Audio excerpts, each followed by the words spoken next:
Rata Motovo Kunjan Bihari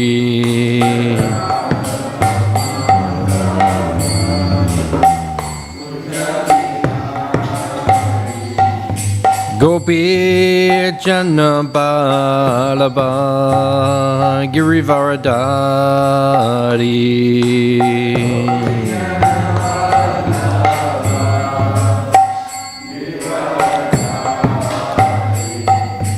Gopi Jana Balaba Girivaradari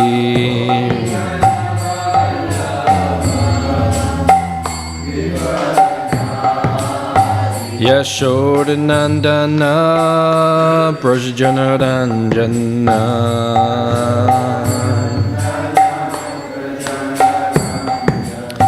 Yashodanandana Brajjanaranjana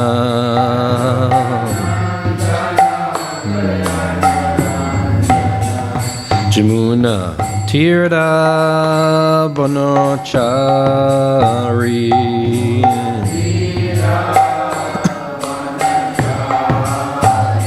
Jamuna Tirtha Vanachari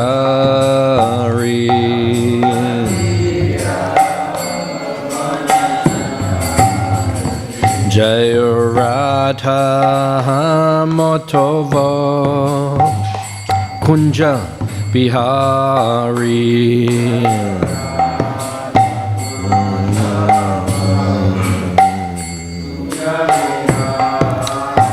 Jayo Radha Motovo Kunja Bihari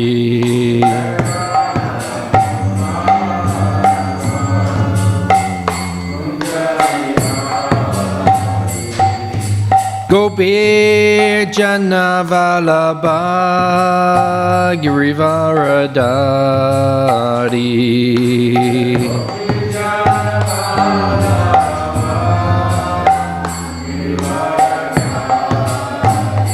Jaya Gopi Jana Vallabha Girivaradari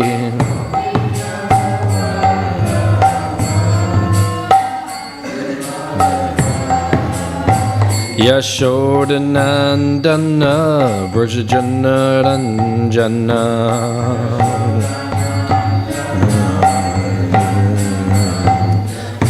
Yashodanandana Brajjanaranjana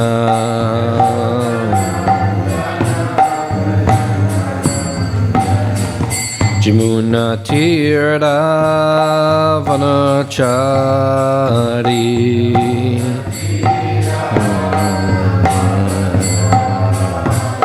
Jamuna Tirtha Vanachari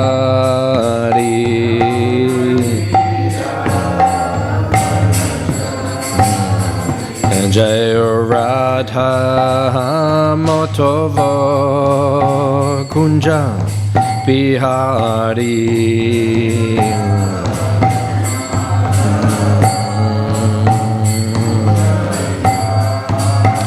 Hey Radha Motovo Kunja Bihari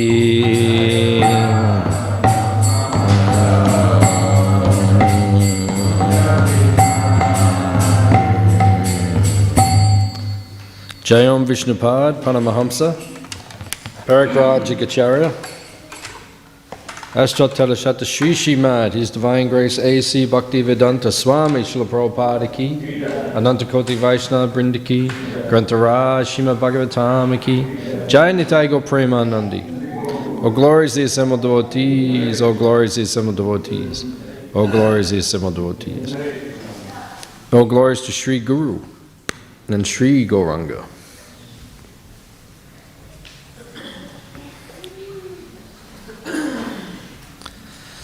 Narayanam namaskritya naram cheva narottamam devim sarasvatim vyasam tato jayam udirayat.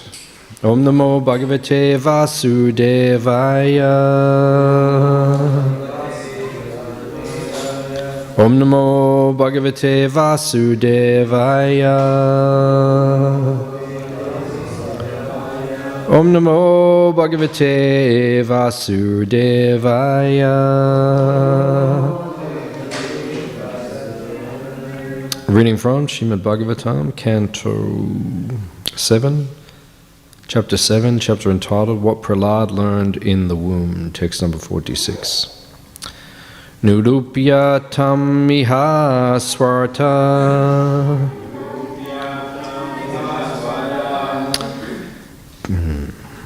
Kiyan deha brito suraha Nishekadishwa swahasu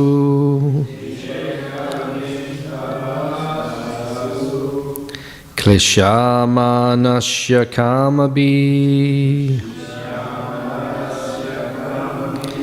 Nirupyatam iha swarta Kiyan deha brito suraha Nishekadishwa vastasu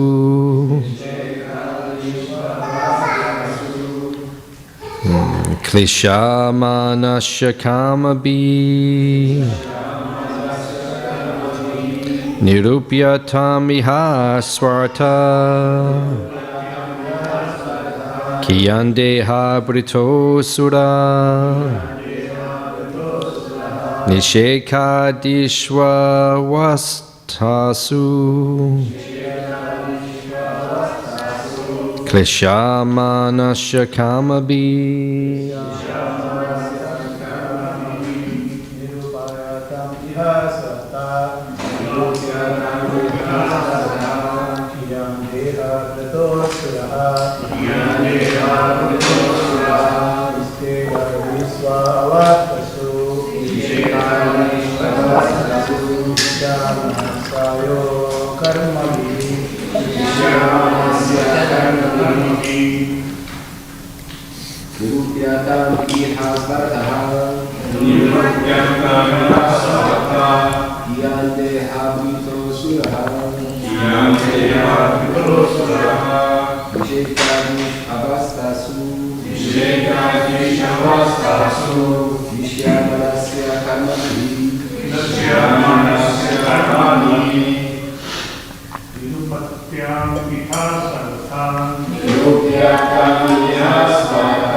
Mataji's.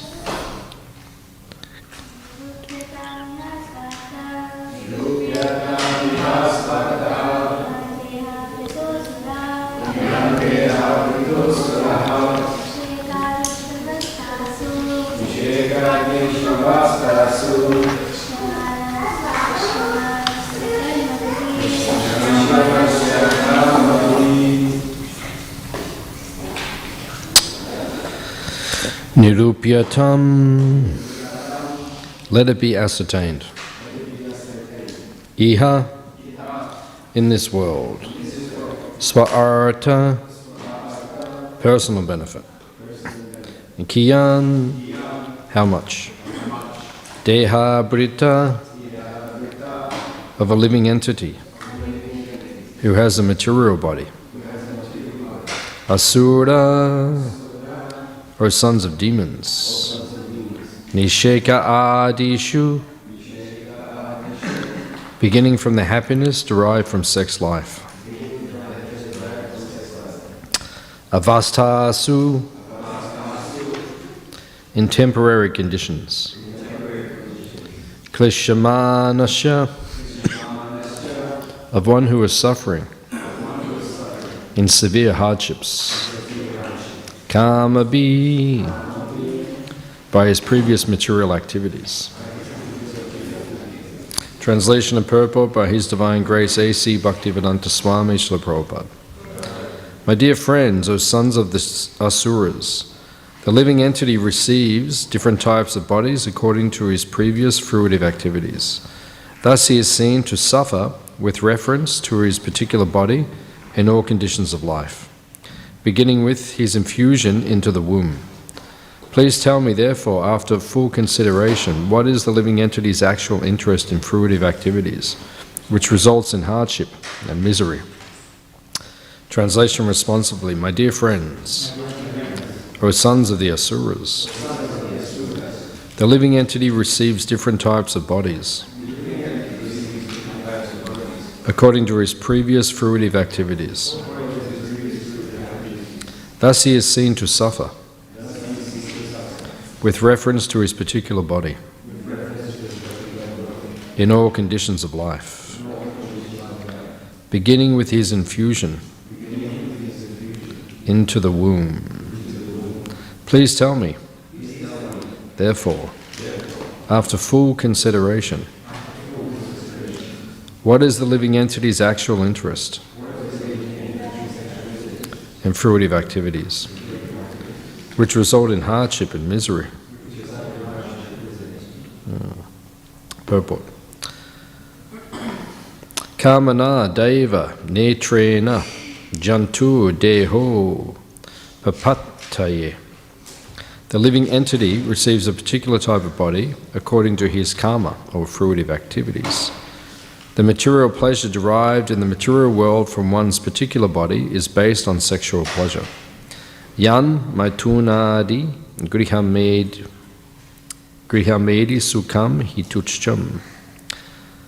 The entire world is working so hard only for sexual pleasure.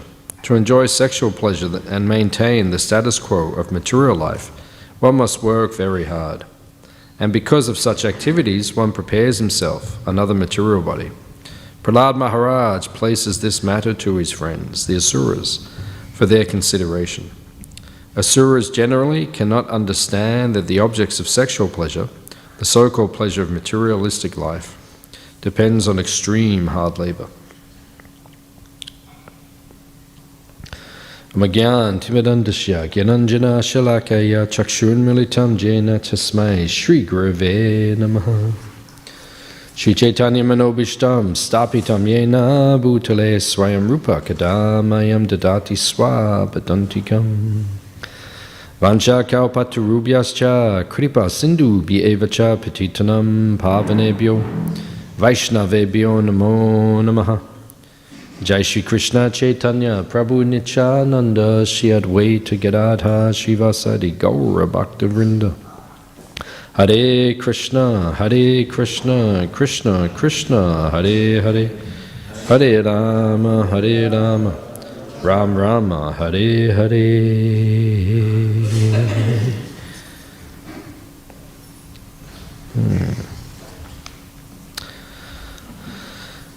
So here, Prahlad Maharaj is speaking to his friends, the sons of the Asuras. What does Asura mean? He's a demon. What's Asura? Sura is a demigod. So you have demigods and demons, Sura and Asura. Actually, they're cousins. They're born from aunties and uncles and parents. So they're all connected. Sura and Asura. There is a difference, though, between the Sura and the Asura. Sura means demigod. And Asura means Sura. Sura means demigod. Asura means not demigod. Asura. They are not demigod. What is the difference? What is the difference between the Sura and the Asura? I already said that. I said, what is the difference? What is the difference between a Sura and an Asura? One follows the teachings of Krishna. That is the Sura, a demigod. They follow Krishna's teachings. And the Asura, they do not follow Krishna's teachings. So basically, in this material world, Krishna says in chapter 16 of the Bhagavad Gita, what is chapter 16 called? The divine and demoniac natures. So Krishna says in Bhagavad Gita, who invented this material world? Who created this material world? Krishna. So who is the best person to tell us about how this material world runs? It is Krishna. Because Krishna has done everything. He created it. Just like if I make this microphone, if I'm the creator of the microphone, I'm the best person to tell how it works. So if you make something, you're the best person to tell how it works. So who made this whole material world? Krishna. So who is the best person to tell us how it works? Sri Krishna Chandra Bhagwan ki Jai Ho! Sri Krishna Chandra Bhagwan. So he created everything in this material world. So therefore, he tells us in the Bhagavad Gita, chapter 16, there are two natures. It's called divine and demoniac, Sura and Asura. And we have to understand how the two of them work. Because everyone in this material world, right, is either a Sura or an Asura. That's the only division, right, in the material world. You have to be a Sura or you're an Asura. So what is a Sura? What does he do? He follows the teachings of Krishna. And the Asura does not follow the teachings of Krishna. He rebels. So now they have Asura societies where they do not believe in God. That is Asura. He does not believe. People do not believe in God. One of my friends in America, he was telling me that he went to a university and they were doing a public program, like a preaching program. And one of the professors in the university, they were debating whether God exists. And this professor, he became very agitated because the devotees were presenting God exists, and he was saying, no, there is no God. So it got to a point where the professor started yelling that there is no God. There is no God. This is Asura. He does not believe there's a God. You do not have to bow down before a God. You don't have to follow the authority of God. So if there is no God, then why are you getting angry? Why are you getting angry about something that isn't there? If something isn't there, then why are you angry about it? There is no God. Okay, there's no God. So what's the problem? Go home and enjoy yourself. But there must be a God. How do we know there's a God? What is the proof there is a God? Because the Asuras say there is no God. Many people in the world, they say there is no God. What is the proof? How can we prove it? There is a God. Because if you look scientifically, everything that we need to exist, it exists. So what's something that we need to exist? Air, oxygen, right? If you don't have oxygen, how long is this class going to last? I can speak for another 30 seconds, right? And you'll all look at me for another 30 seconds. And then we'll all start losing consciousness, right, at different rates. And within 1.5 to 3 minutes, most of us will be unconscious. So you need oxygen. Does it exist? It is there. You need sunlight. Does it exist? You need water. Does it exist?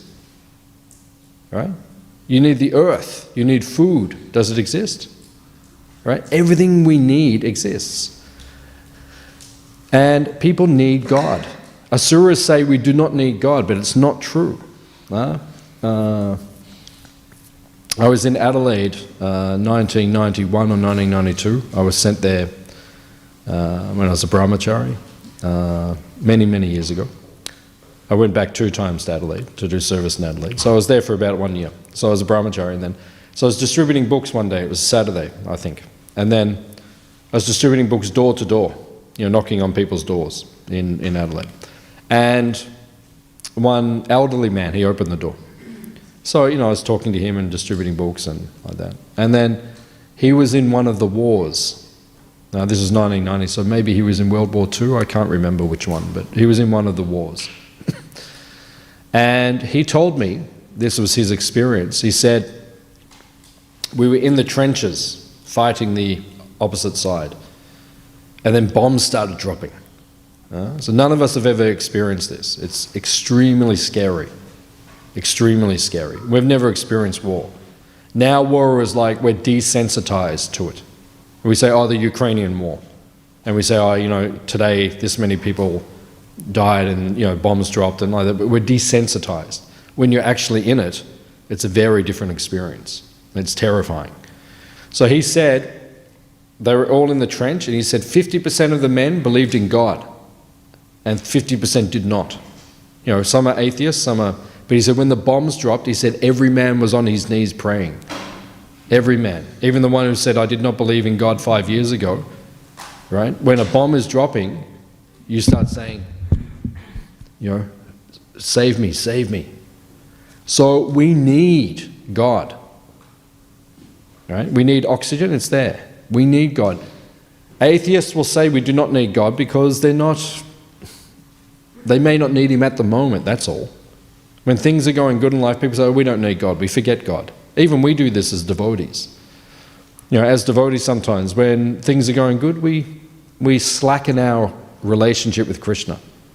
We don't meditate on him so deeply. But when things are not going well, then suddenly we need him. Oh, Krishna. And Krishna said, I was here the whole time. Krishna is always there for us as Paramatma. Right? He is always there for us. But it's whether or not we are conscious of him. So the Asura, Krishna says, because he created this material world, he says in this material world there are only 2 types of people, Asura or Sura. Either you believe in God or you do not believe in God. And if you believe in God, what does it mean to believe in God? You have to follow his teachings. That's the definition of someone who is a Sura. They believe in God. Many people in Kali Yuga, there are many cheating gurus. In the beginning of Śrīmad Bhāgavatam, it speaks about Kaitava Dharma. Where does Bhagavad Gita finish? What's the final teaching? What's that? Savadaman Parijajya Mamekam Sharana. So Krishna defines real religion, right? This is where Bhagavad Gita finishes. Right? Abandon, Savadharma. Abandon all the... Prabhupada says in one discussion, he says, Krishna says, karma, jnana, yoga, sannyas, tyag. He speaks so many things. And then he says, Prabhupada, he says, forget it all. Everything I just spoke. Savadaman, all the dharma. Just forget it. Mam ekam sharana praja. But that's the entire Bhagavad Gita in that line. Just surrender unto me. Chaitanya Mahaprabhu in Sanatan Shiksha, when he's teaching Sanatana Goswami, which is in the Chaitanya Charitamrita, he explains there are 26 qualities of a devotee. What are the 26 qualities? Kripalu, Akrita Droha, Sachasara, Sama. Right? He lists there are 26 qualities of a devotee. And in the... is it in Harinam Chintamani? I think it's in the Harinam Chintamani then. It is discussed that 25 of the qualities are tatashta. Tatashta means marginal. It means they are not fully manifest, or they're manifested in different degrees in different devotees. One example of the 26 qualities, one quality is called mridu. What does mridu mean? Soft, yeah, mild. Yeah, Prabhupada translated as mild. Soft. A devotee is mild, he is soft. But different devotees are like that and different devotees are not. Yudhishthira is very mild, he's very soft. Bhim, he is not so much. Right? When he came down to the Jamuna and he said to Devasa Munis and his thousands of disciples, he came, he said, hey, prasadam is ready, come. Right? They were terrified. You know, he comes down, he's got the club on his shoulder. He said, come, prasadam's ready. Right? But they were all full. From the Akshaya Patra, Krishna took one grain, and then Krishna was satisfied. Suddenly everyone was satisfied, and they were very embarrassed. He said, come, prasadam's ready, we're going to feed all of you. Right? And they were like, so they all picked up their cloth and they all ran down the river. So Bhima is not necessarily mridu. So these qualities are tatashta. Tatashta means they might be there or they might not be there, according to the devotee, different degrees. But there is one quality which is called Swarup Lakshana. Swarup Lakshana means the essential quality. Every devotee must have. What is that quality? 26 qualities. What is the Swarup Lakshana? Compassion? Yeah, that's the first quality, but that's not the essential quality. That's not the Swarup Lakshana, but that's the first quality of a devotee. Devotee has to be compassionate. If you're not compassionate, you're not a devotee. That's a quality we all have to cultivate. First quality is compassion, kripalu. Second quality is akrita droha, which means humility. Devotee has to be humble. If you're not humble, you're not going to be a very good devotee. You can be a devotee, but you won't be a very good devotee. Devotees are humble, right? There's something we have to learn, right? But what is the Swarup Lakshana? What's the essential quality of the 26? Not forgiveness, no. It's called Krishnaika Sharana. Krishna Eka Sharana. Which if you go to Bhagavad Gita, Mam Ekam Sharana Praja. Right? Haridas Thakur explains, this is the essential quality of every devotee.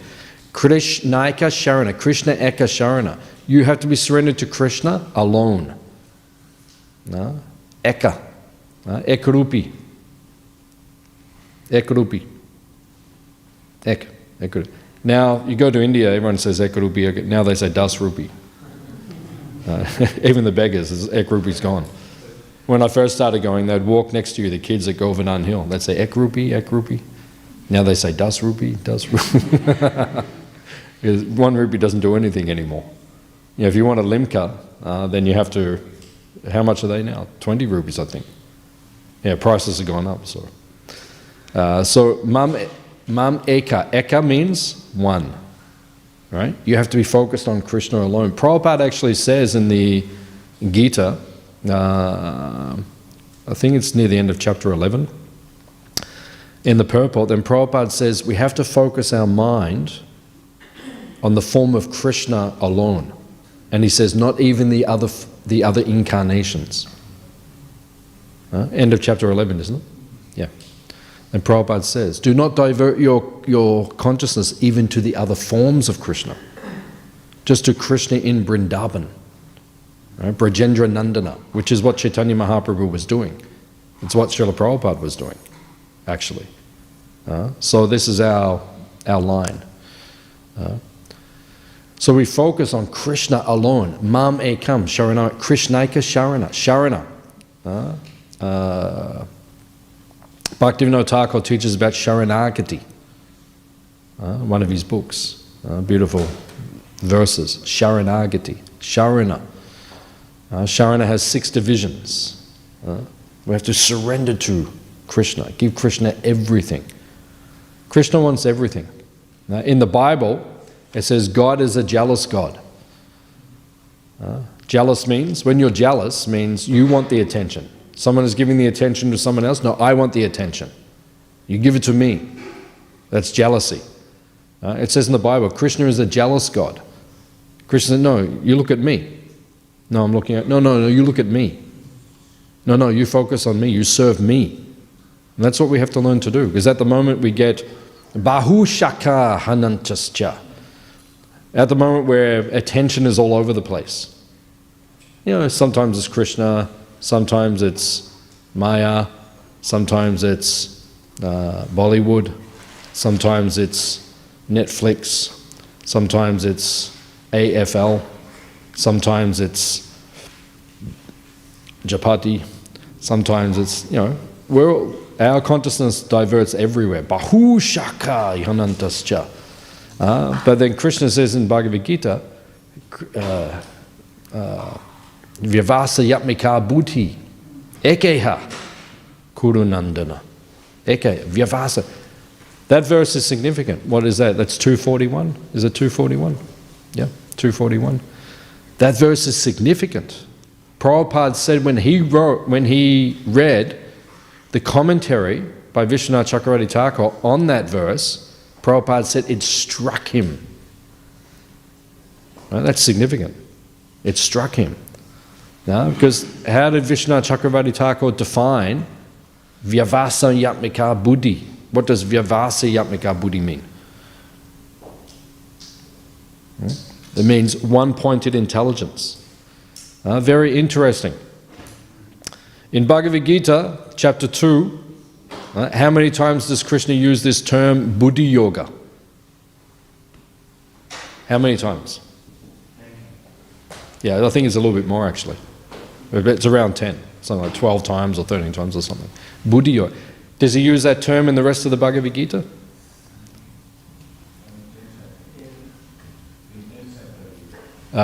In which verse? Yeah. Does he say Buddhi Yoga? Dadami Buddhi Yogam Tam. Yeah, Dadami Buddhi Yogam Tam. Right? But he doesn't use this term very many times in the rest of the Gita. Like at chapter 10 in the Chatur Shloki. Interesting that he uses it there in one of the seed verses. But in chapter 2 he uses it many times. Buddhi Yoga, Buddhi Yoga, Buddhi Yoga. Burujan Prabhu tells us in Surrender Unto Me, when we study the Bhagavad Gita, he tells us that Bhagavad Gita is spoken to the intelligence. That's where Bhagavad Gita is spoken to. Why? Krishna explains this in the 3rd chapter of the Bhagavad Gita. Because what is the problem in the material world? Karma. Karma esha, krodha esha. Arjuna says, why do I do things which I know I should not do? You ever do that? Have you ever done it in your life? You did something, you know you should not do it, but you do it anyway? Hands up if you did that. Oh my God. We all do this. Sometimes we do something, we should not do it, but still we do it. Arjuna says, why do I do that? Krishna says, karma esha, krodha esha. It is lust only, Arjuna. What is lust? Lust is using your independence against the service of Krishna. Misusing your independence, not engaging your independence in Krishna's service. That is lust. It's not just sexual attraction. I mean, that's the main way it manifests. But it means if you use your independence separate from Krishna, that's lust.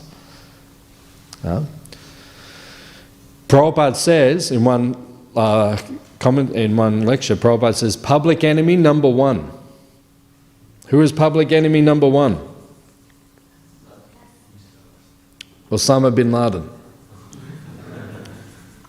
Now he's gone. So now who is it? They always say, oh, this is public enemy number 1. He is the biggest enemy. No, it is lust. Prabhupada said, Mr. Lust. He is public enemy number 1. He is here to disturb everyone. And he's doing it. Everyone's disturbed by lust. That's causing all the problems. Number 1 enemy in the public. So then Krishna says, he says to Arjuna says, why do I do things which I should not do? Krishna says it is because of lust. And then the end of the 3rd chapter, Krishna says how to overcome the lust. Right? And he says you must regulate yourself. You must become regulated. Right? It's very important for devotees to be regulated. Rise early. Chant your rounds. Get into a routine, a regulated routine. That's how you advance in Krishna consciousness. Especially I do that in Kartik Mas. Kartik is coming soon, right? So when Kartik comes, I just let go of all my other responsibilities, meaning that I prioritize my sadhana first. The rest of the year there's compromises. You know, sometimes we have to compromise our sadhana to some degree for our service. You know, we stay up late, or like when you go to these catering jobs, right? Big compromise, right? You have to stay up late, you have to sleep in doof land. You know, it's like, it's so many compromises at that. So, but when Kartik comes, I say, okay, that's it. My sadhana is first for the whole month. I don't compromise, right? And that way you become regulated. It puts you back on track, and then the rest of the year you stay as regulated as you can be. So Krishna says to overcome lust, you have to be regulated, right? He also says, in order to overcome lust, you have to strengthen your buddhi, right? Your buddhi has to be strong. Just like these days, everyone goes to the gym, right? Which is a good thing if you go to the gym. You have to do some exercise. Right? I don't go to the gym, but I do exercise every day, like gym exercise every day. Just body weight. I don't use, weights. I use my body weight. But you have to do exercise every day. Because if your body is not healthy, big problem. You see so many devotees. Everyone's walking around like, I've got problem. Yeah, then do something about it. Look after your body. It's important. Right? So you have to keep your body strong. Devotees should be strong. Right? Because why? Because we're serving Krishna. Prabhupada once said, we want Arjuna or we want no one. Devotees should be like Arjunas. I want Arjuna or no one.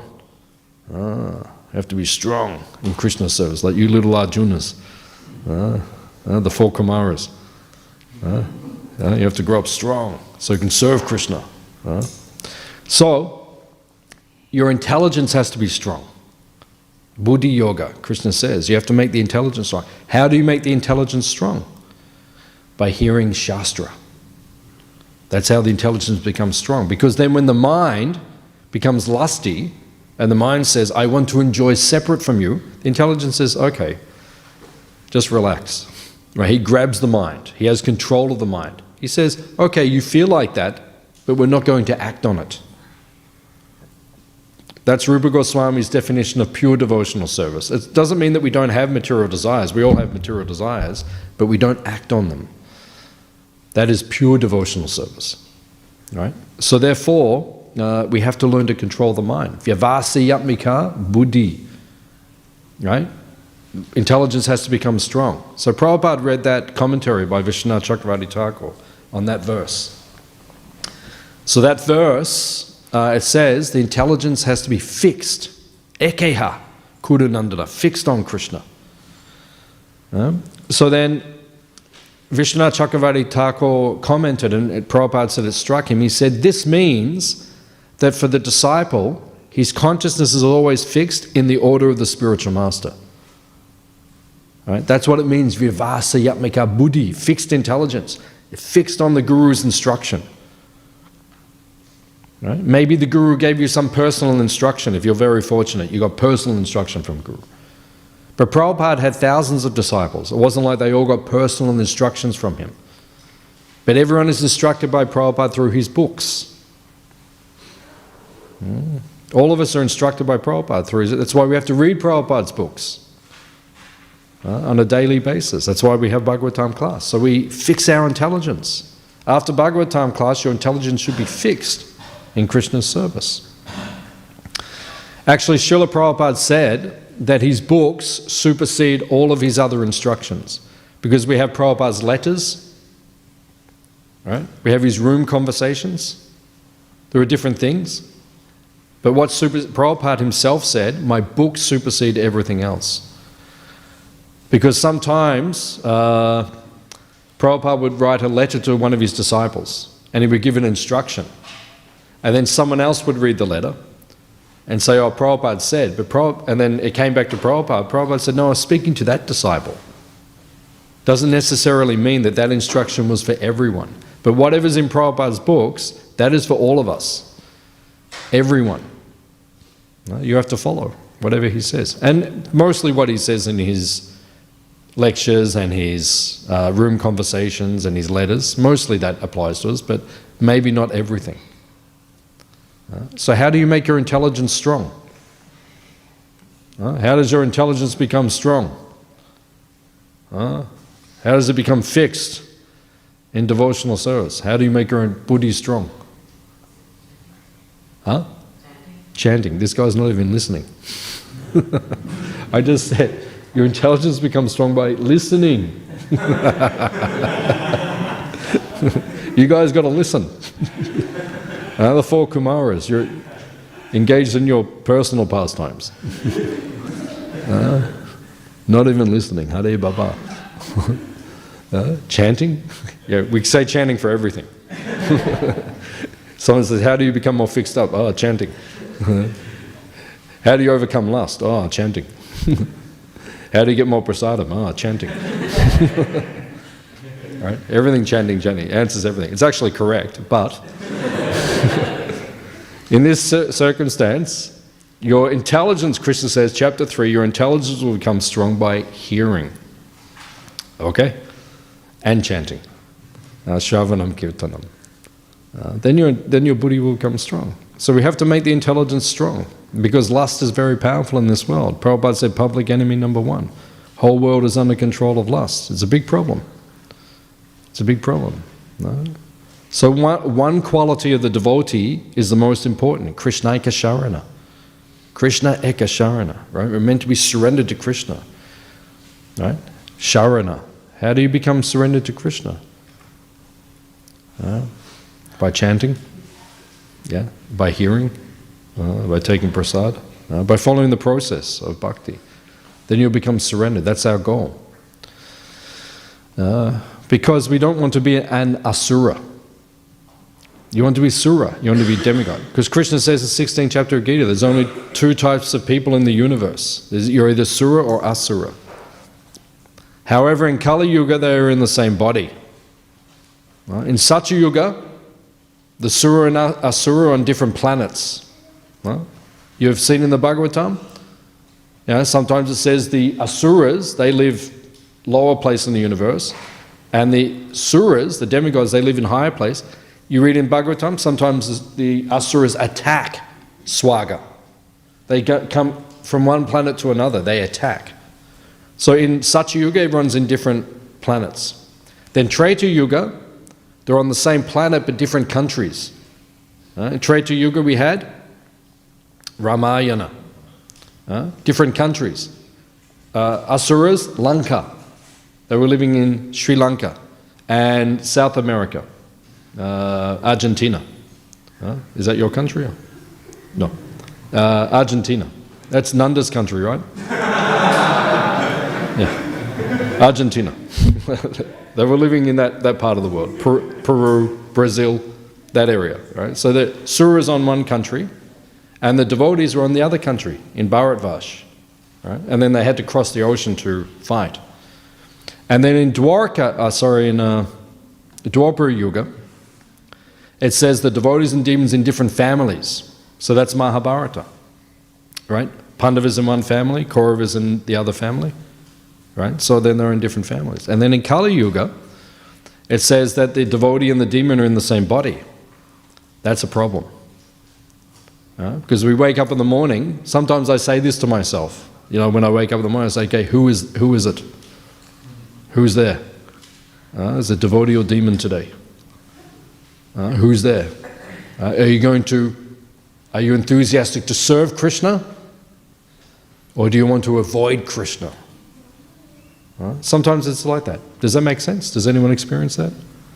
Okay, it's not just me. Okay, yeah. Sometimes it's like that. Sometimes your consciousness, you wake up, I want to avoid Krishna. Sometimes you wake up, I want to serve Krishna. Demon and devotee in the same body. So Chaitanya Mahaprabhu, he is the Yuga avatar. Jagannath Das Babaji Maharaj says, when you enter a kingdom, you have to worship the king of that kingdom, that country. Right? If you go to a new country and there's a king, now you worship that king because you're in his country. So Jagannath Das Babaji Maharaj says that when we go into Kali Yuga, this is the time we're in, we have to worship the Yuga avatar of this time.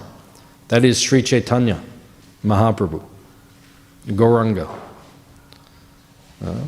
So what does Gauranga do? You see in his Leela, he did not kill the demons. You know, when Nityananda Prabhu was attacked, he invoked Chakra. He said Chakra. And then who came? Sudarshan. Sudarshan Chakra appeared, ready. And his weapon. He was about to kill Jagai and Madai. And Nityananda Prabhu said, please don't do that. He said, this is Kali Yuga. Otherwise we have to start killing everyone. Devotees have to, you know, take guns to crossways. Yeah? And then someone comes for a meal and say, and you get the gun, you say, you Sura or Asura? Right? They say, I'm Asura, you say, okay. Take him out the back to the dump master. Next. Right? We can't do that in Kali Yuga. Otherwise, you know, so many people are Asura. We don't kill them. In Kali Yuga, Chaitanya Mahaprabhu kills the demoniac nature, the demoniac spirit. Because inside of us there is demon and devotee. So Lord Chaitanya, by the powerful chopper of the Harinam, the Sankirtan, the chanting of the Hare Krishna mantra, he is destroying the demoniac propensity within us. So the devotee comes out. So Prahlad Maharaj, he says to his friends, O sons of the Asuras. It's like, because he's trying to make them into Suras. He's trying to make them into demigods, into devotees. All the demigods are devotees. If you go to Swagaloka, they all wear tilak. They're devotees up there. They all do jagya. Every morning the big jagyas are in Swagaloka. Everyone's a devotee. But it's like being a devotee in Hawaii. Right? You're a devotee, but everything's very beautiful. So it's distracting. It's distracting. This world is distracting. So Swagaloka is like that. Everyone's a devotee, but the weather is perfect. Right? Everyone there is beautiful. The food is amazing. So everyone's a devotee, but it's like it's very distracting atmosphere. Whereas the Asuras, they live in lower parts. They also live very opulently, but they're not interested in Krishna consciousness. They're just absorbed in sense gratification. And sometimes they fight with the demigods. So we'll stop here. We'll see if there's any questions or comments. Anything we discussed. Yeah. Hare Krishna, Prabhu. Thank you very much for a nice class. So, what is the difference between the lust and the attraction between male and female? That is lust. That is lust. But you also explained that whatever distracts you from Krishna consciousness is lust. Yeah, by definition. Yeah, by definition. Because lust means, in the Chaitanya Charitamrita it says, Krishnendriya Priti. The definition of prema is Krishna Indriya Priti. It means we want to satisfy Krishna's senses. And the definition of lust, of calm, in the Chaitanya Charitamrita is Atmendriya Priti.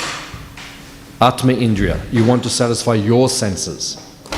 That's the definition of lust. So it doesn't just mean sex desire.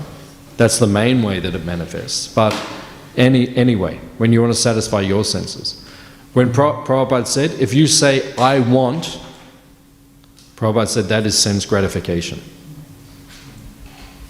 When we say, sometimes we say, I want, that's sense gratification.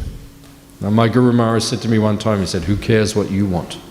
He said that to me one time, just up there in the double room. He said, who cares what you want? He said, why do you want to do this? I started telling him. And he didn't even let me finish. He said, who cares what you want? And that was something to do with devotional service. I had a particular desire in devotional service. And he said, why do you want to do this? And I told him. He said, who cares what you want? Because it's sense gratification. I want it for me. No, we want it for Krishna. Understand? Yeah. Okay. Thank you.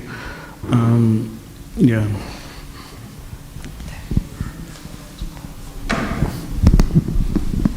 Hare Krishna, thank you for the nice class. You mentioned how we should have a very single point of focus, only for Krishna. And also, you also mentioned that we should also have a single point of focus on Guru. And we always kind of hear that, we can't really directly approach Krishna. We don't really know Krishna because we're not qualified. Just on a more of a practical application, how do we understand this? Like, what's the single focus? Is it just on Guru? And just by following Guru, that's how we serve Krishna? Or should we kind of focus on Krishna and Guru at the same time? How does that work? Yeah, it's both. Sometimes devotees, they say things like this. They say, should it be this or should it be that? It's both, right? So like in the morning, we come and we, like say during the kirtan, or say when we greet the deities, right? We focus on the Lord, right? Then we do, after we greet the deities, then we do Guru Puja. We focus on the representative of the Lord who is taking us to the Lord. And then after we worship and focus on Him, we turn back to the Lord through His mercy. If it wasn't for Prabhupada, none of us would be here. Prabhupada sat right there. He sat exactly like you're sitting there. He sat right there. That's why you can feel Him there, because He sat there. And He looked straight at these deities there. And He told all the devotees, you see the class, when there's a video where Prabhupada's giving class right there, all devotees are sitting like this, side on. Because devotees were sitting, looking at Prabhupada. He said, do not put your back towards Krishna. So everyone's sitting silent. So Prabhupada sat right there. So it's both. It doesn't have to be one or the other. When you do deity worship, one day you'll do deity worship, you should aspire to take second initiation. First you have first initiation, but then second.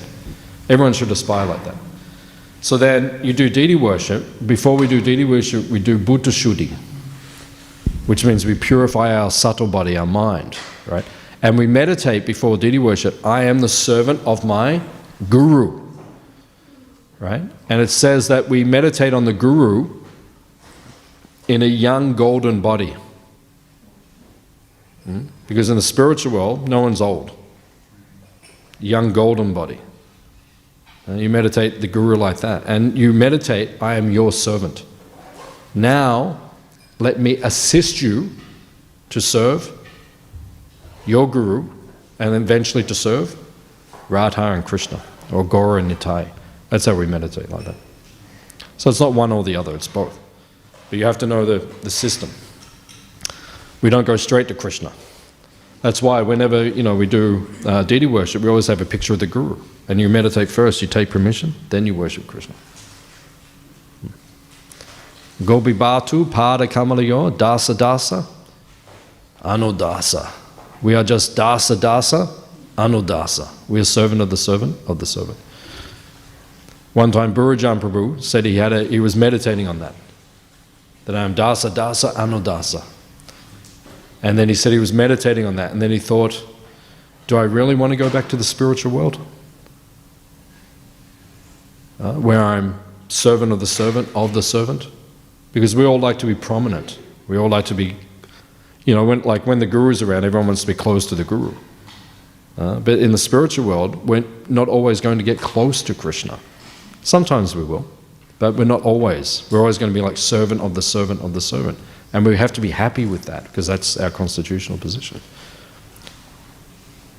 It's okay. Any other questions? Thank you, Prabhuji. My question was, you said we should surrender to Krishna alone. We should surrender unto Krishna alone. But we need to also we should be in the association with devotees. So then how do we understand that? Because the definition of devotional service, anyabhilashita shunyam, you know this verse? Jnana kamadinavritam, Krishna anushilanam. Krishna anushilanam, right?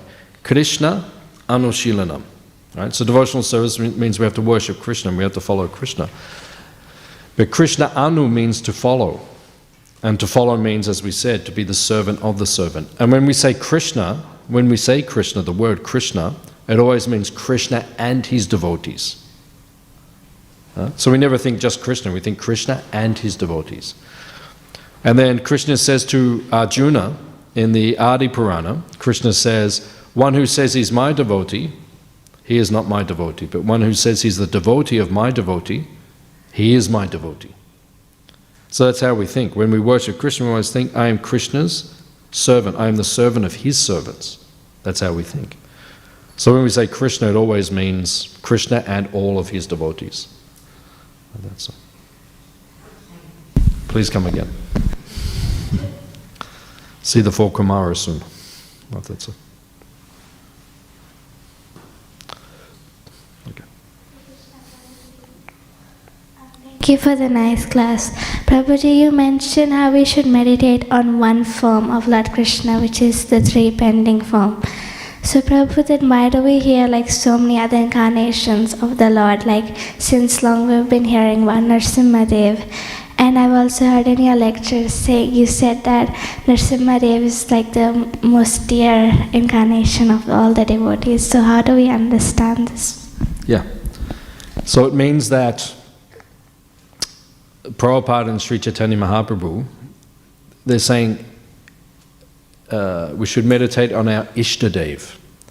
Ishtadev means in the deepest part of your heart, which form of Krishna do you meditate on? Right? So that is Krishna in Tribhanga Lalita, that is Shama Sundara, right? That is Krishna in Vrindavan. So then when we hear about Nrsimhadev, or Lord Ramachandra, or Matsya, or Koma, or Varaha, or any form of Krishna, we always think that is Krishna, but in a different mood. But it always comes back to Krishna. Does it make sense? Yeah, so in our heart it is Krishna. Right? That's who we meditate on, Krishna. One time I was in a car accident many years ago. And when I was in the car accident and the car was about to go off the road, I was saying, Krishna, Krishna, Krishna. So it should be Krishna. He should be in our heart. He is the deepest. And when we see Nrsimhadev or we see Ram, we think that is Krishna, but he's in a different mood. And that way there's no difference. We worship everyone because they're all Krishna. Who are they? They're Krishna. But he's in a different mood now, that's all. Thank you, Prabhuji. Okay, please come again. Any other questions?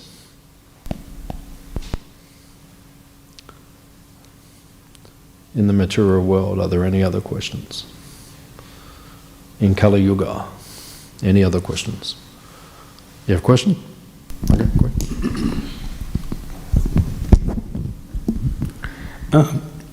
Thank you, Prabhu.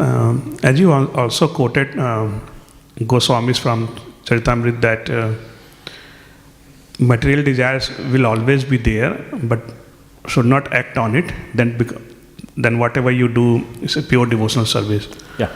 So does that mean that one will never get purified, like 100%, like cannot get rid of the material desires?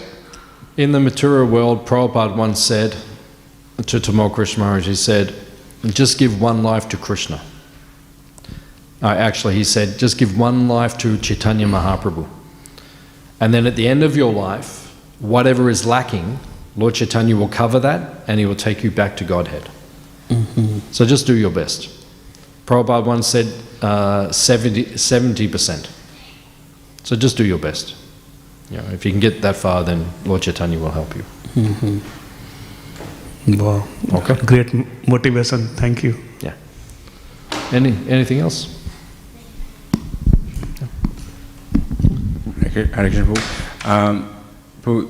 Often we hear Prabhupada say that, especially in interviews, that he just wants to preach God consciousness and he doesn't necessarily want everyone to be a Hare Krishna.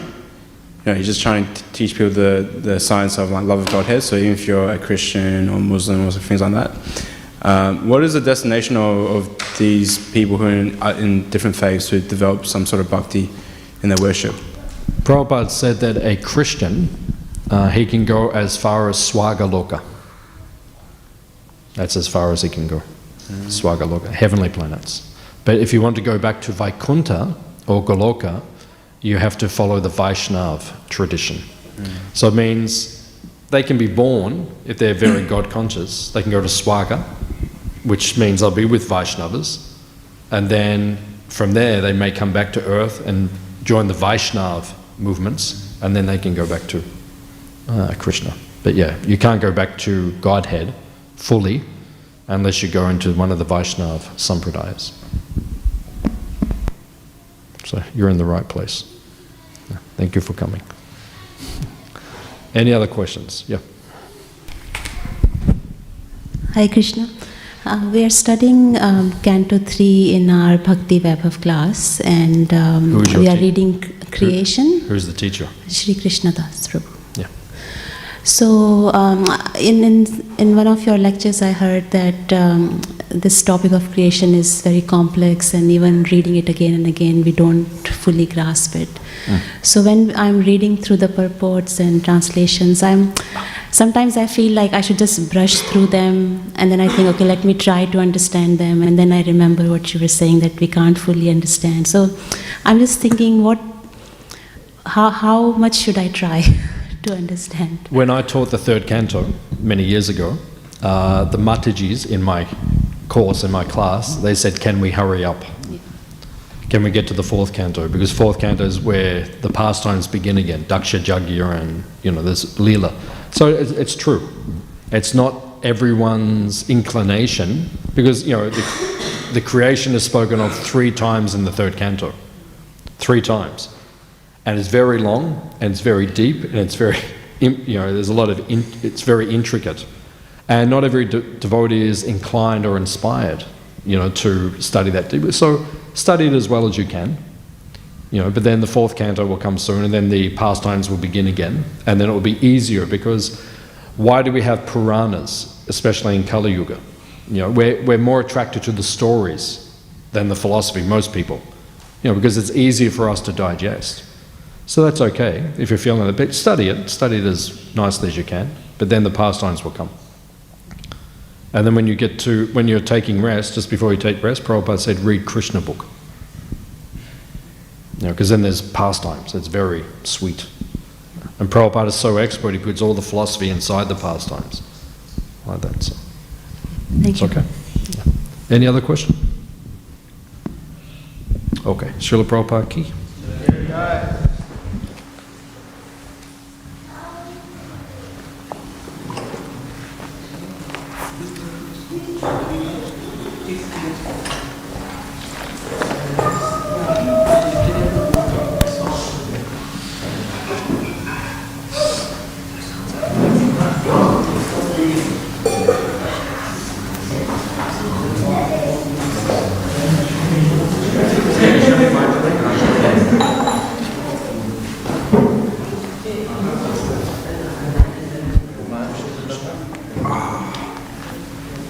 Govinda.